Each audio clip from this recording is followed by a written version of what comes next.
All right, we're back inside the booth here, and we head down to Florida Atlantic, where Tom Herman joins the show. Coach, we appreciate the time. I know, and I've talked with a bunch of other coaches, there truly is no off season. So for you to be able to take some time and talk with us here today before spring ball, before you really get into some of that prep work, we appreciate it. Thank you. Thank you for having me.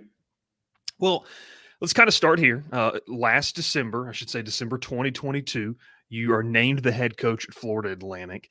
Over the past 365 plus days, walk me through how you feel like what you've learned, kind of 1 year on this job. I know when you took it, you said, hey, we feel like we can win championships here. The admin support is really, really important to me. And you saw that 1 year later. Kind of talk to me a little bit of what you feel like you've learned about yourself and about this program here early on under your tenure. Well, I do think that point is important. I think coaches and players win games and administrators win championships. And no more so, it's always mattered, but no more so than now that if you want to win, you got to spend money. We've got an administration that it's not easy at a place like Florida Atlantic, but they are committed to it. I go back to now. You asked about the first year. When we took over, this is our third time taking over a program, once at Houston, once at Texas. When we took over at Houston, that was an 8-win team that we took over. So they weren't that far off. And we go 13-1, beat Florida State in the Peach Bowl, and did some amazing things the following year too. And then you fast forward to when we took over at Texas. That was taking over a team with 3 straight losing seasons for the first time in school history. And it was tough. There was a lot of crud that needed to get out of that program. And we squeaked by with 6 wins in our first year. And year 2 was when we really kind of took off and won 10 games and beat Georgia in the Sugar Bowl. And that's the feeling I have here. 3 straight losing seasons when we came in. You got to travel 70 guys. And so we couldn't cut the whole team. So we did our best to find the leaders and to instill our culture. And maybe the one positive of this transfer portal era is in our first team meeting, I told the guys that were there this January, we've got 34 newcomers, but I was really talking to the guys that were coming back. And what I told them was, guys, in today's day and age, you've been around us an entire year, and you could have gone anywhere in the country, and you chose to be sitting in this team meeting. We could have cut all of you, and we chose you to be sitting in this team meeting. So there is no more, hey, this staff got stuck with this roster, or these players got stuck with this new coach. Like, we all literally chose to be here with each other, and we've upgraded our talent immensely. We've upgraded our culture immensely. We were last year's team was 1-5 in 1-score games. And so we had the requisite talent to be in it, not good enough to dominate anybody. And we had the requisite culture to be in it, but not a good enough culture to dominate anybody. And so I think now we have addressed that both on the talent side and the culture side. And it's been a joy to be around this team. Coach, the timelines of or the lifespan of a coach feel like it has shrunk with the introduction of the transfer portal in terms of, hey, you may have 3-4 years to kind of turn this thing around. Now it could be 1-2 in some high profile places. How much grace period do you give yourself having had success at high levels, but also being the competitor that you are, wanting to get this thing turned around where, look, I mean, it's no secret. Florida Atlantic, the success they've had in men's basketball has helped with that national brand. Is there some friendly competition on campus with that? And how much grace period do you give yourself in really making Florida Atlantic one of the premier Group of 5 programs? Yeah, definitely a healthy competition. I would argue that, and I know coaches are prone to hyperbole, but I would argue that our men's basketball team making the Final Four last year was the single most impactful thing to happen to Florida Atlantic University since its inception. You do all the metrics. It was something close to $1 billion worth of exposure for this university. And that is awesome. And we want to be there. And I think the beauty of the 12-team playoff, the beauty of being in the American Conference in the 12-team playoff is you win our conference, you're going to go to the playoffs. And I think something like 8 out of the last 10 years, the representative in the New Year's Six has been from the American. And I would argue this year that SMU deserved to be in the New Year's Six conversation as well. So we've got the path right now to get to the playoffs. We've got the path, and in our conference, unlike others, are you going to go to the playoffs if you win the Big Ten? Yeah, but there's about 4 teams in that league that can say every year that they have a legitimate chance of doing that. Where in the American, we've got 14 teams. There's probably 10 that have as good a shot as anybody at winning this thing, and that's what makes it fun. But it's going to be a challenge too in this conference, and but we're really excited about the future of that. I know you talked about the culture, kind of getting into year 2 here. Maybe things have slowed down for a little bit for you. I know you got the job in December of 2022. You get things running to try to prep for spring ball, portal, NIL, all these different things. But wanted to ask you, recruiting philosophy, how has that changed maybe from year 1 to year 2 at Florida Atlantic in a talent-rich state with programs all around you that are obviously trying to exceed at a high level? And you look across the state too, it's a pretty saturated in terms of Division I, Power 5, or Power 4 Group of 5 college programs. What's been that recruiting pitch to not only those high school athletes, but also kids out of the portal that say, hey, maybe we want to try to come back home? Yeah, a couple things. One, I would like to address. I mean, you talked about the time now getting settled. Yeah, my family didn't even get here until July of last year. My wife and kids. So we had a moving truck at our new house here in Boca during training camp. So that was interesting. And you talk about the schedule. This finally, I've got a couple weekends off here in February because it's a dead period. But I don't want to gloss over the fact that for the first time in history, we've had 5 sitting Division I head coaches quit their jobs to go do something other than be a head coach. And they all had their own reasons, I'm sure. But I would argue, I don't want to speak for them, but I would imagine that the current state of college football and what they're asking us to do had a lot to do with those decisions. And there's going to be more and more of them. And then the transition in recruiting, I screwed up when we first got here. I thought for good reason, the statistics will show you something like 90% of kids that transfer within 200 miles of their hometown. And obviously with us being in the Tri-County area down here in Florida, with Dade, Broward, and Palm Beach County, within an hour of us, I mean, you're talking about 100 Division I kids every year. And so I thought that was going to be the route that to really bolster our roster, and it is. We're doing really well in the portal, and we've addressed some needs. But I think at certain positions, I screwed up at quarterback.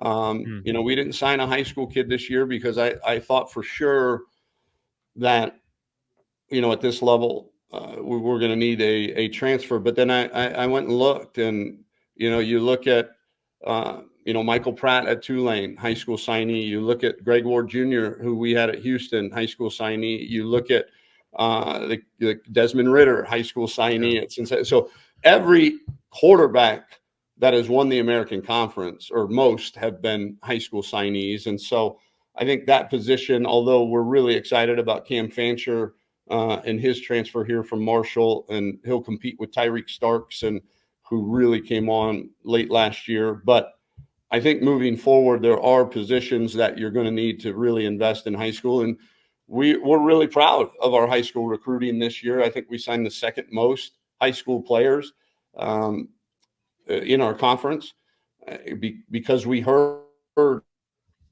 the high school coaches, the transfer portal has really affected the options for high school recruits. And we're of the mindset that you're going to have to pay players either on the front end or the back end. You got to pay transfers to get them there, or you got to sign high school recruits, develop the heck out of them, and hope that you built a good enough relationship and that you can at least be competitive when the big boys come calling. Because we weren't this year. We had the nation's leading receiver with another year of eligibility left, and frankly, got a much better deal at a Power 5 school, and we've got to do our best to make sure that that doesn't happen.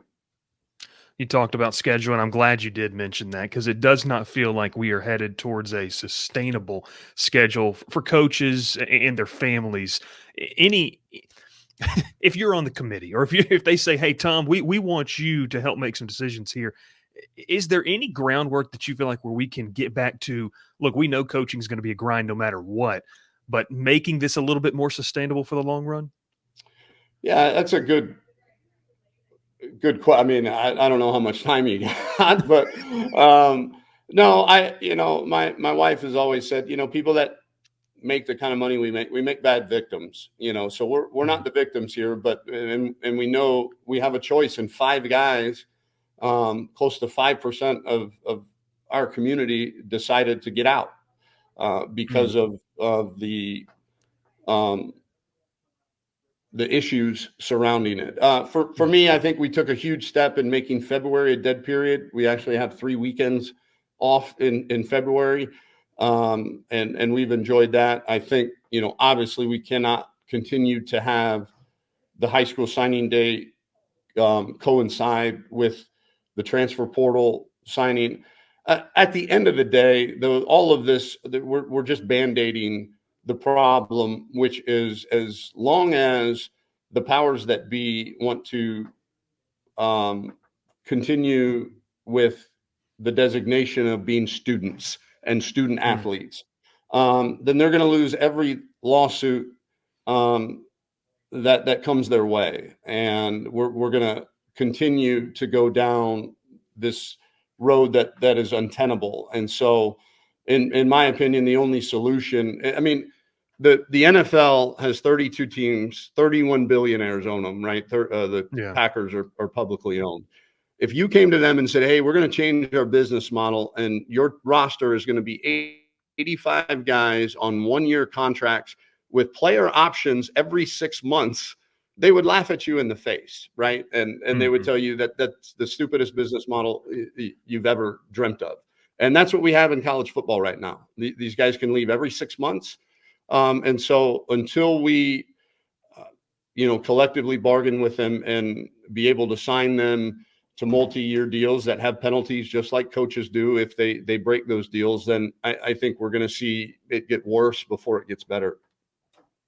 All right, shifting here as we kind of get ready to wrap it up to 2024. I know you mentioned year one. It was a growing year. And obviously, this is a place where, look, you can recruit to down here in Florida. You can look at as a destination for kids. And you can also recruit and say, hey, stay close to home and be that impact player. As 2024 rolls around, look, everyone says, hey, I would love to win X amount of games. I'd love to compete for an AAC title. What's the identity that you want this team to take on? As you get into spring ball, you start to see the summer workouts and then into fall camp and so on and so forth. Well, I think you're right. We when we were at Houston, we signed to this day the only 5-star to sign with a Group of 5 school in Ed Oliver, and Ed was so smart at his age. He said, "If I don't get hurt, it doesn't matter where I go to college. I'm gonna I'm gonna get drafted." And so I want to stay home. I want to represent my city, and so we do have that advantage. And we have now. Are we going to beat Florida and Florida State and Alabama in recruiting? Probably not. But what we do need to do is make sure that going to Piscataway, New Jersey, or West Lafayette, Indiana, just because of the patch you're going to wear on your jersey, that no Mm. NFL general manager or head coach has ever told me that they are or aren't drafting a guy because of the conference he plays in. So I think that is becoming more and more apparent. But I think when you ask about our identity, I think we started to show that last year. Uh, as disappointing of a year it was, wins and losses, everybody that I've talked to that has seen this program for many years said, they complimented us and said, Coach, your guys are playing really hard, really physical, really smart. And I think if we can continue to do that, this is still a game about moving another man somewhere he doesn't want to go against his will. And it's still a game of toughness, despite all of the health and safety rules that have been implemented into it. Still a very, very physical game. And you can overcome a lot of athletic deficiencies with physicality, with toughness, and with a genuine purpose for sacrificing yourself for the greater good. And I think we displayed that, even though the wins and losses may not have shown that. And I think the growth in that area. And then, but like you said, we expect, like last year, through the first half of conference play, there was only 3 teams or 4 teams that still had a mathematical shot at winning it, and we were in it. And so if we're competing for the conference championship in the month of November and December, I think it'll be a good year. Yeah, that's like what they say in the NFL. You want to be playing meaningful football in the month of December. College exactly right. in November. Right. Last question for you, Coach, and once again, we appreciate your time. The quarterback position. Look, they come all in different shapes and sizes, different molds nowadays. You're seeing a guy that just won the Heisman in Jaden Daniels last season, who made this terrific jump, was thought of a run-first guy, and was one of the best passers in the country. When you evaluate quarterbacks, and you've seen some really good ones, and yes, I did catch the piece where, and I don't know if you have yet, I wanted to have words with Bill Connolly on his top 75 quarterbacks and some of those names. I know you've seen some good ones in your time in coaching. Has the evaluation, process changed at all, or is it still some of the same things that you're looking at that we've been looking at for the past 20, 30, 40 years? How do you go about that? Yeah, the fact that Braxton Miller and Greg Ward Jr. weren't on that list, that wasn't lost on me. You got the 2-time Big Ten Player of the Year, and you've got a young man that went 6-0 against Power 5 schools, beat the number 3 team in the country twice in one season. Yeah, I have some. I would have some words, but at that position, it's a very, very unique position when evaluating, because physical skills, we've got lists of, hey, this is what we want in a right guard, this is what we want in a defensive end, this is what we want in a quarterback. You get to it's about bullet point 8 or 9 before you get to anything physical when it comes to a quarterback. We want a competitor. I say I want a guy that if he lines up across the Thanksgiving table from his 90-year-old grandma to play Uno, he wants to wipe her clean, from that table. And so we want competitors. We want mentally and physically tough guys. We don't want prima donnas. We don't want guys that run out of bounds. We don't want, we want guys, we want leaders, and we want football smart guys, guys where the game makes sense. That doesn't mean you need to be a 4.0. Some of them are, but there's guys where the game just makes sense. And then I think maybe the only thing physical in today's game, you got to be able to make plays with your feet. You don't need to be Michael Vick. You don't need to be Braxton Miller. But when you need to extend a play, when you've got a read play on and they make you pull it, are you going to get 7, 8, 9 yards and, be able to make the defense pay with your feet from time to time is very, very important too. Tom Herman, Florida Atlantic, as they get ready for spring football, getting ready for summer. And then, Coach, before you know it, it'll be media days, and we'll be right back into the grind. We appreciate the time, Coach. Best of luck this season. Excited to see what you guys can do down there in sunny Florida. All right. Thanks, Bryce. Go Owls.